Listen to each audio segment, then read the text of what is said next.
Good afternoon, everyone. Welcome to the April 4th, 2018 Lebanon Utility Board meeting.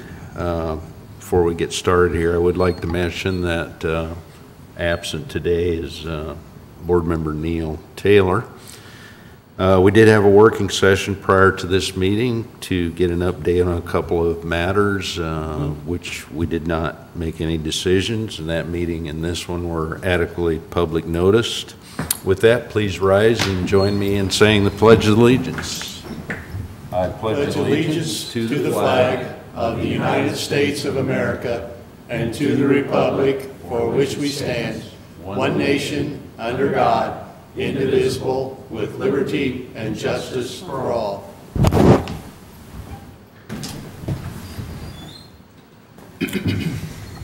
Okay, first item on the agenda is approval of the minutes from our March 7th, 2018 meeting.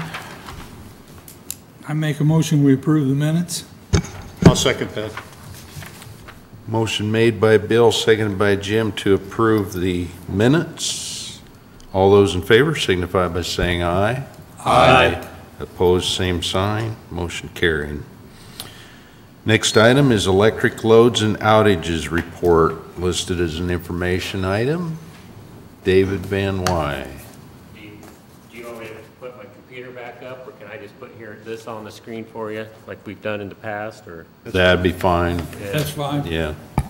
Okay. It's going to go over our electric loads. Can you guys see it up there? Not yet. It's not on our monitors, but we've got our It's in our board packet. yeah. Okay. All right. There you go. There you It's go. on there Oh, now. Thank you. now I grab it. Okay. There you go. See how big my hand is? Yeah. We I'll start with. Oh, I got it on the wrong page. Sorry about that.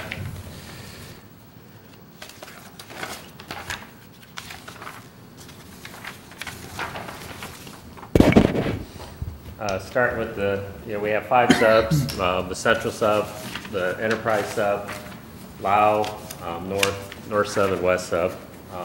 Central is located over here pretty close to the city building. It's mostly residential.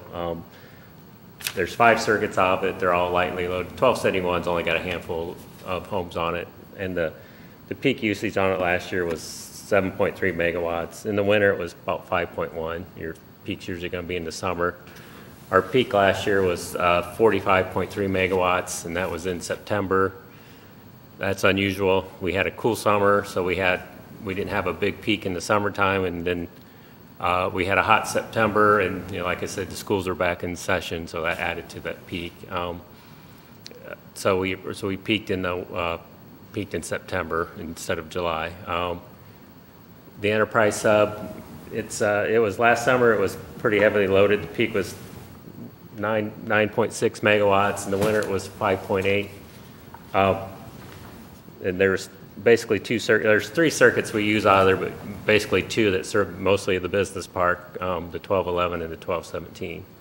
The 1215, we didn't use it a lot last year. Then we have the Lao sub. It's a temporary sub over by Lao Industries, or it's American System Controls now, and it's a sub we're trying to fade out. Its peak last year was 7,200 or 7.2 megawatts, and in the winter it was about 4.8.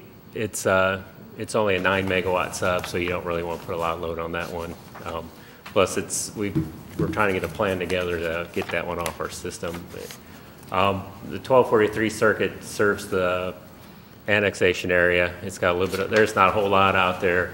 1241 goes over to the up to the schools, and the 1242 plus I think 1241 goes over to like the IBC area on Hendricks Drive and Stokes, and 1242 hits Flying J, and I think it does a little bit of the business park now as well. And then our north sub does most of our load. It's got 2 transformers up there. It's the only sub with 2 sub transformers. On the north bank, I got that. The peak was about 8,300, and the winter peak was about 8,000. In the south bank, the peak was about six megawatts, and the winter peak was 3 megawatts. that's a little skewed. Last year we did some substation maintenance in the spring, so we transferred loads. We would take the whole sub off, ESM come in and just did all this work. So we would put more load on a sub in the spring when it was cool, but so the peaks might be a little off. But there's three subs out of the North Bank and 2 out of the South Bank. The South Bank runs the hospital. We don't have a whole lot on it other than the hospital and the Y, because we don't want to put a lot on the hospital. They want their own circuit. We can't quite do that, so we keep as little on it as well. The 1233 does Walmart and like the Northfield subdivision. And the 1260, or 1261, 62, and 63 are mostly subdivisions, or mostly residential load, and you see they're all moderately loaded. 1261's a little heavier loaded than the other two. And the west sub, it's over at our sewer plant. It feeds the sewer plant. Its peak load was 12.1 meg, and the winter load was 7.1. It runs out, it does some of the business park now as well. And it does the sewer plant, and it does a lot of commercial, and then it does some, like the White Castle circuit does some residential. What we've done since last year is we've upgraded our circuits, so we've been able to take load off the enterprise sub, so we're not paying as much. We pay a little extra to use the enterprise sub because it's owned by IMPA and shared by the Boone REMC. I don't know if you guys have any questions on that, or kind of shot through that one a little quicker, but Questions for David? okay, I'll go into reliability. Let me bring this. We had a tougher year last year. I've got the 3 years combined, if we can see them all. Well, our average service availability index was 99.6%, and that's basically, we were on 99.96% of the time, and as you can see, it went down from 2016. We had 2 major events last year. We had someone take out a transmission pole on 250 North, and that caused, I think it took out the North, Central, and Laos subs. So we had 3 of our 5 subs totally out of power for several hours. The guys had to come in, they had to figure out what was going on, and then they had to, little by little, get the subs back on, and then fix the transmission pole. In our other major event, we had a storm in July, and we had power out all night long. We had to bring in crews from Scottsburg and Lawrenceburg to help us out, get everything back on. So that's why we were down a little bit. Our CADI, our customer average interruption duration index, as you can see, I have it on there because I can't remember all that, but it was 169. It was way up from what it was, and that basically says that's last year when you were out of power, you could expect to be out of power on an average of 169 minutes. And that's a lot. That's 2.5, almost 3 hours. That's unusual, but those 2 big events. For our region, last year, it was 125 minutes. The region's basically the Midwest, Indiana, Ohio, Kentucky, basically around us. I mean, we look at that because we're all basically the same weather patterns. It's one line up from there. It's actually 525 minutes and okay. 227 minutes, yeah.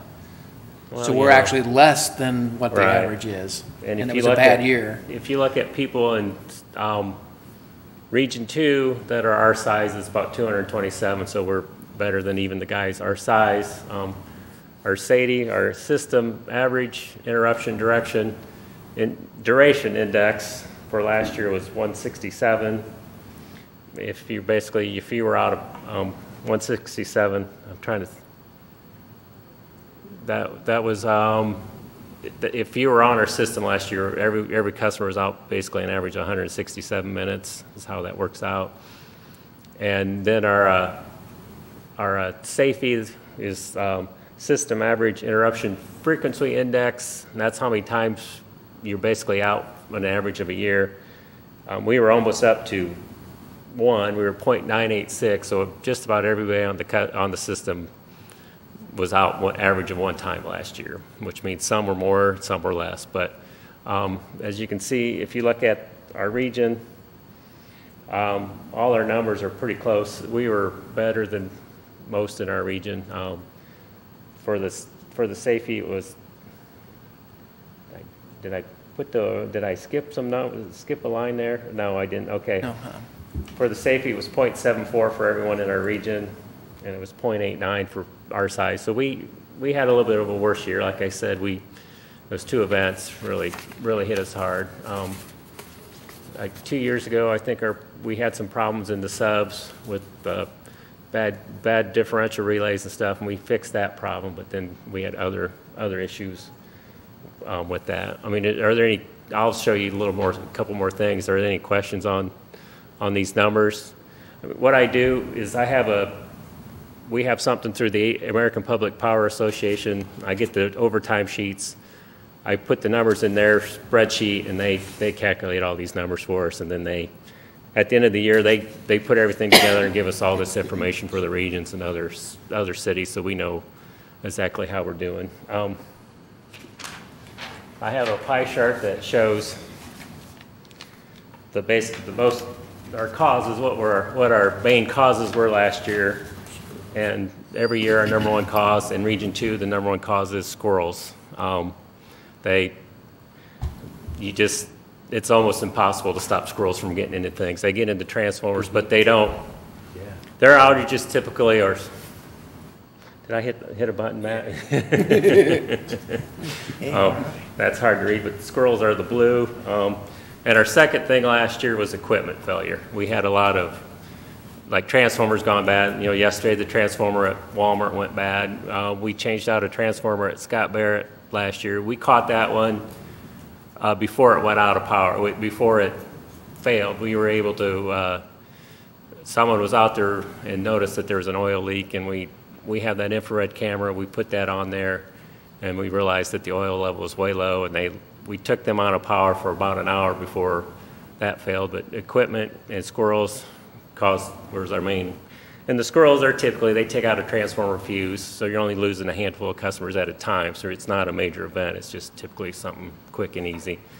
And then the next one was weather, the storm caused the outages, and trees are a problem too, but we have a pretty good tree trimming program that keep us from having a whole lot of problems with trees. So I don't know if there's anything else you guys want to talk about, or most of your equipment failures are like transformers, or sometimes your cutouts go bad, or your taps or whatever go bad. Insulators will crack, that kind of thing. But we've got most of our systems pretty new, so we've got a pretty good system.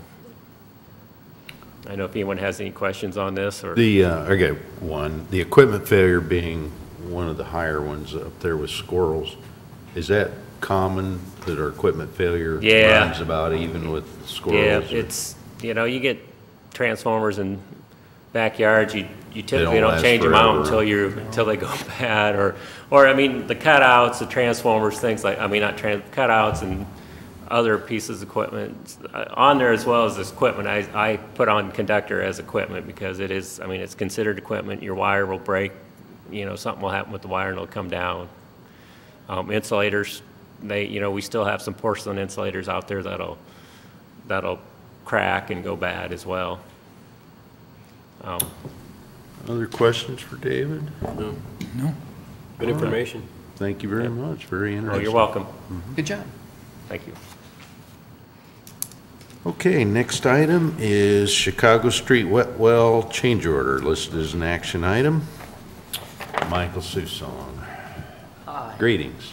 Good afternoon. Yes, this project involved the replacement of the roof of the wet well, along with the concrete repairs of the exposed perimeter of the wet well, along with installation of baffles inside the wet well and replacement of the rubble roof and other ancillary items. So if you recall, this was a roof project that had other things to it, and this roof was well beyond that point. It needed to be repaired. The good news, it's repaired, but there were some additional items that were out of scope but not to slow the project up or not to incur additional mobilization charges.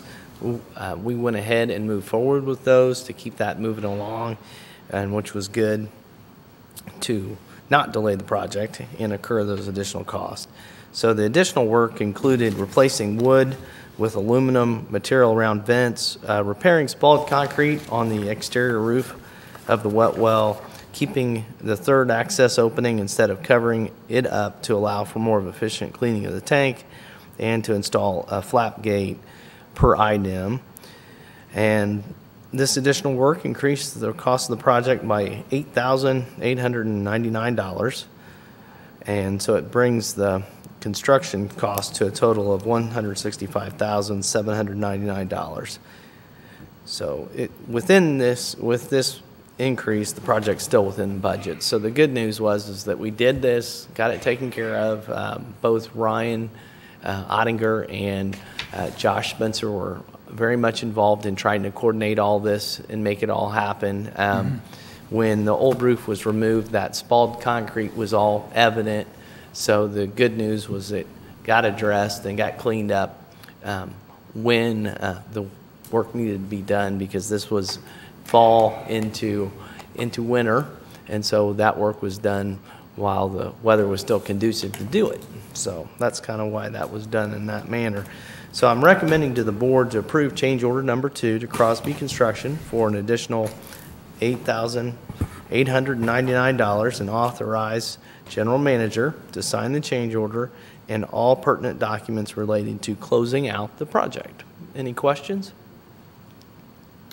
One, it seems like change order 1 was a significant deduct, wasn't it? Because we changed the membrane material for the roofing. So Right. Even with this increase, we're still lower than the original contract amount that we started out with. Is that correct?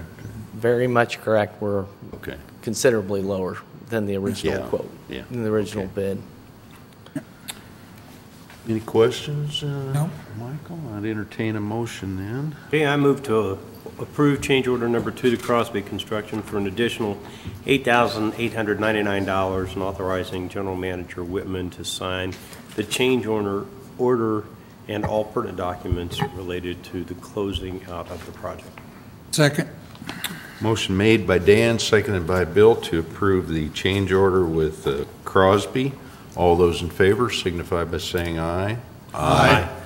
Opposed, same sign. Motion carried. Thank you, Michael. Next item is pole exchange with REMC listed as an action item. All right. Is that you? Yeah, it is me. Okay. All right. Thank you very much.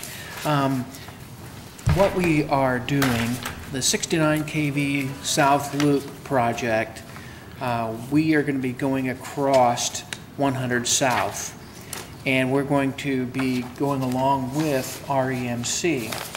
Because we need to replace those poles anyway, what we wanted to do is we wanted to go ahead and purchase those poles along the south side of 100 South. And when we were talking to REMC about that, they said that on 300 North, there's a set of poles that they actually would like that could really help them out and not have to build new structures and just move their lines onto it. And so we got together and decided, well, why don't we go ahead and make a trade for those two lines. And what it meant was that Boone REMC would pay us $19,000 in change for the line on 300 North, and then we would then pay them $35,938.32 for their line on 100 South. And we would just exchange, and then at the end of the time, when we rebuild their line, they would then pay us pole rental. And so that's what I'm asking for, is that you would approve the exchange of these electric poles with Boone REMC. Okay, any So they're going to questions? pay us pole rental? Is that what you said? They will pay us pole rental on 100 South.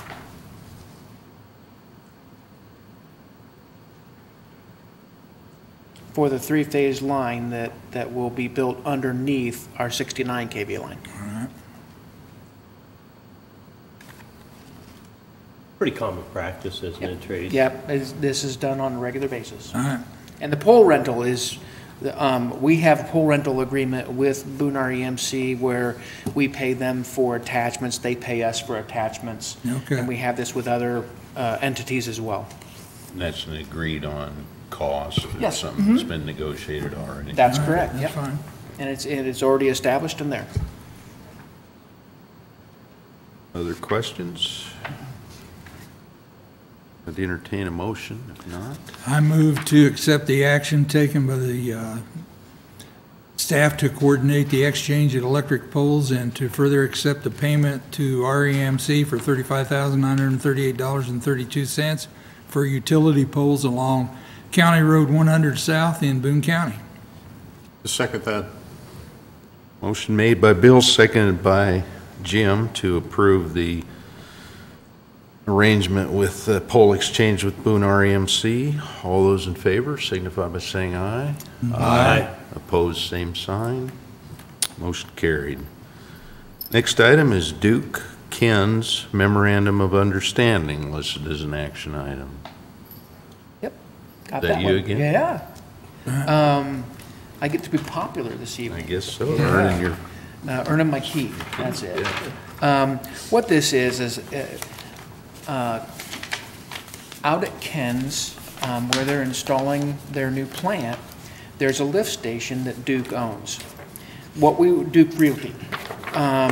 What we want to do is have upgrades done to those. And Duke Realty and Ken's have just said that yes, they would do those upgrades that are needed, and they would do them to specifications that would meet our specifications, as long as we would take ownership of that lift station and then perform maintenance on it over time afterwards. So they would bring it completely up to the standards. They would, and then make sure that it's ready to go for Ken's. And then once that's done, they would transfer that ownership to us, then we would maintain it from there. That's what we're asking for. okay, so in reading through this, once we take over this lift station, we're limited on the service area that we can bring into that lift station? We are, but we would be limited by size anyway. But if we ever wanted to upgrade the capacity of it and bring in additional area, do we have the? We would have the ability to do that. Okay. We would just have to talk with them to make sure that we wouldn't limit what Duke Realty could actually bring into that lift station as they are growing the area. So we basically what it's saying is we're going to work together to make sure that we load the lift station properly so it doesn't stymie the growth that Duke is trying to provide. So I assume the estimated upgrade takes into consideration what could come in from Duke. It takes in part of that. If it gets too much more, it'll take everything from Ken's, and it'll take everything that's there now, and then that will put it at about 80%, 70 to 80% capacity. So if we would want to then upgrade that to take on more, then obviously we'd have to change pumps if we wanted to do that. Okay, so it doesn't cut us out of being able to do that? Oh, no. Okay, that was my Yeah, concern. right. Yeah, Yeah, because we seem to be attracting food services. Yes. And that requires a lot of water, a lot of sewage Oh, yeah. capacity. So just Yep. I want to make sure we don't block ourselves out. right. So the upgrades, for clarification, are, the connections will be made consistent with our recommendations. And if we do want to add on, we just need to seek their consent, but otherwise we're limited to the business park area. Correct. Yeah, Yeah. yeah. So there's incentive to work together on it, but it also gives us the ability to inspect and make sure that it meets with our standards. Correct. Okay. Which Josh Spencer is going to be the one that will be making those inspections, because he's our project manager. Okay. Any other questions or comments? Council, did you have any concerns in the verbiage? No, this was drafted by Mr. Jacob, Okay. as well as Yep. everyone's consideration. Recommended memo. Great. Great. Could you get his Oh, move the microphone down. microphone down, please? Yeah, perfect. Thank you. Okay, with that, I'd entertain a motion. I move to approve this memorandum of understanding and authorize General Manager Mike Whitman to sign the document. Second. Motion made by Bill, seconded by Dan to approve the memorandum of understanding on the Duke Ken's lift station. All those in favor signify by saying aye. Aye. Opposed, same sign. Motion carried. Next item is health screening, listed as an action item. Is that you? I got it. Okay. Well, we did discuss it at our working Right. session. So go ahead. Okay. If you could recap it. Sure. Last year, we had health screenings done for employees. There were about 20 that actually took participation in this. We'd like to do that again. They cost $180 a piece.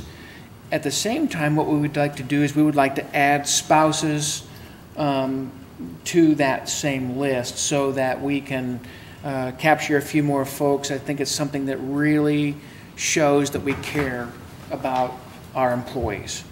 If you remember, we caught something last year, one of our employees caught something that was kind of a scary for him, and was really glad to have that caught, taken care of, and he's in great shape. Okay. Any other questions? No, I think to add to what Trace is saying, it's also a proactive means on our part to contain health insurance costs, to catch things early, not late. Right. Yeah, so, yeah, I think it's. A whole lot less money to find things early. Absolutely, yeah. Yeah. So that being said, I move to approve the health screening for Lebanon utility employees and spouses. I'll second that. Motion made by Dan, seconded by Jim to approve health screening for employees and spouses. All those in favor signify by saying aye. Aye. Opposed, same sign. Motion carried. Next item is principal investment changes to pension plan, listed as an action item. The last time that we met, we were given a packet from principal that had their recommendation for changes to be done on the 401A and 401A and 457 plans. You've had time to review those in the past few weeks, and I'm asking that you would adopt and approve the investment changes to the 401A and the 457 plans as prescribed by principal. Okay, any questions for Trace or comments? If not, entertain a motion on that. I move to approve the changes to our 457 and 401A plans as recommended by our pension broker with the effective date of May 15th, 2018. Second. Motion made by Bill, seconded by Dan to approve the investment changes to the pension plan. All those in favor signify by saying aye. Aye. Opposed, same sign. Motion carried. Next item is approval of claims. I make a motion we approve the claims. Second. Motion made by Jim, seconded by Bill to approve the claims. All those in favor signify by saying aye. Aye. Opposed, same sign. Motion carried. Other business that may come before the board. No GM report, any board members? Very good. Without that, we'd open it up for the opportunity for public comment. Doesn't look like we got anybody wanting to say anything. Our next board meeting is scheduled for April 18th at 5 p.m. And that's it. I would entertain a motion to adjourn. I make a motion, we adjourn. Second. By Bill, second by Jim to adjourn. All those in favor signify by saying aye. Aye. Opposed, same sign. Motion carried. Thank you and have a good evening.